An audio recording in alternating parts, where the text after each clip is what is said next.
അമ്മയെ നോക്കടാ, നോക്കടാ, അമ്മയുടെ മുത്തേ നോക്കടാ, ചക്കര നോക്കടാ, നോക്കടാ, അമ്മയെ നോക്കടാ, എന്റെ മുത്തിനെ നോക്ക്. ഈ ചേട്ടാ നമ്മുടെ മുത്തടക്കണ, ഈ ചേട്ടാ, ഈ ചേട്ടാ നമ്മുടെ മുത്തടക്കണ, ഈ ചേട്ടാ, ഈ ചേട്ടാ, ഈ ചേട്ടാ എനിക്ക് വരെ, ഈ ചേട്ടാ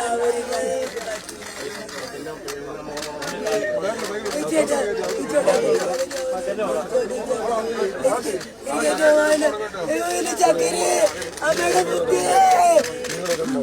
അയ്യോ ചേട്ടാ, എന്റെ കൊച്ചിന്റെ പേര് ഐസ്, ഐസായി ചേട്ടാ, എന്റെ കൊച്ചിന്റെ പേര് ഐസായി, ഐസായി ചേട്ടാ.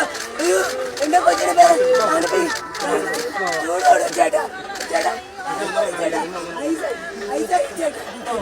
ഈ വീഡിയോ എടുത്ത് പ്രചരിപ്പിച്ചവരോട് നന്മയുടെ ഭാഗത്ത് നമുക്ക് സമരസപ്പെടാം. ഒരിക്കലും ആ അമ്മയുടെ കണ്ണുനീരിനും ആ കുടുംബത്തിൻ്റെ തീരാ നഷ്ടത്തിനും ഒരു മനുഷ്യനും മറുപടി പറയാൻ കഴിയില്ല. ഒരു പക്ഷേ നമ്മളെല്ലാവരും ആ ഒരു പിഞ്ചു കുഞ്ഞൻ്റെ മരണത്തിൽ ഒരു പരിധിവരെ ഉത്തരവാദികളാണ്.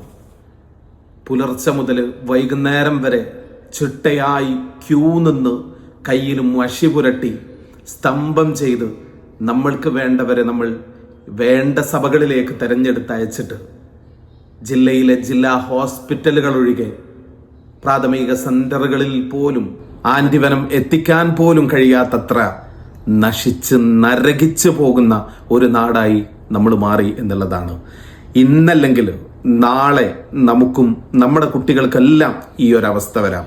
ശ്രദ്ധിക്കേണ്ടതോടൊപ്പം പാമ്പും പല്ലിയും പഴുതാരയും തെരഞ്ഞുപിടിച്ച് കൊന്ന് ഒരു സുരക്ഷിത സുന്ദരമായിട്ടുള്ള കേരളം നമുക്ക് ചിലപ്പോൾ സൃഷ്ടിക്കാൻ പറ്റി എന്ന് വരില്ല. അതിന് പകരം പ്രാഥമികമായിട്ടുള്ള ചികിത്സകൾ പ്രാഥമിക ഹോസ്പിറ്റലുകളിൽ, ഹെൽത്ത് സെന്ററുകളിൽ എത്തിക്കുക എന്നുള്ളത് മാത്രമാണ് ഒരു പോംവഴി.